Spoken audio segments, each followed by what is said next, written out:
Yan guys, sa magandang araw at subukan natin kung bilis ng ating bangka at may bago overhaul. Bali, papangarera ko nga pala ngayong pesta dito sa amin. Kaya ngayon ay medyo subukan natin yung bilis ito kung tatakbo ba ng 200. Kasi nilagyan ko ito ng panibagong piston. Dati isa lang ang piston nito, ngayon tatlo na. Kaya medyo subukan natin guys. Ataw natin ang malapit. Pero bago yan guys, bago ko hatawin to, sana suportahan nyo yung aking YouTube channel na Pirata TV. Nag-iisa lang yan dito. Bali, maglalaban-laban nga pala kami para sa tournament. Mga 10 bangka at ito ay talagang subok na. Testingin natin at tatawin natin ng pinakamalupit. Now.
Yun mga kapirata, kung napakinggan nyo naman talaga ay pwede naman kayo mag-comment dito guys para malaman ko kung saan hanggang saan itong video na itong nakakarating.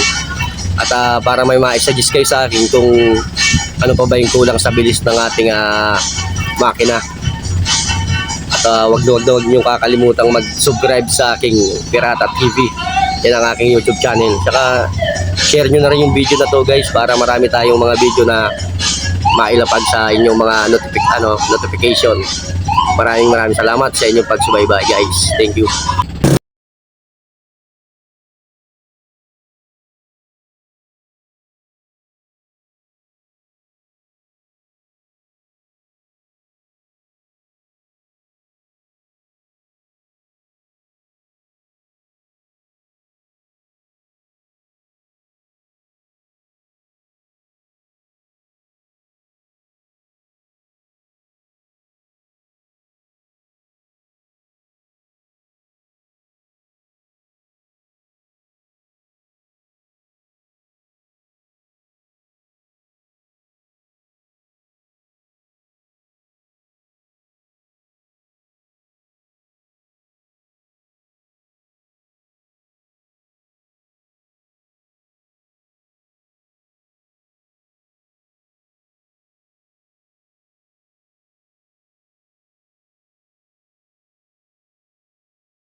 Ha?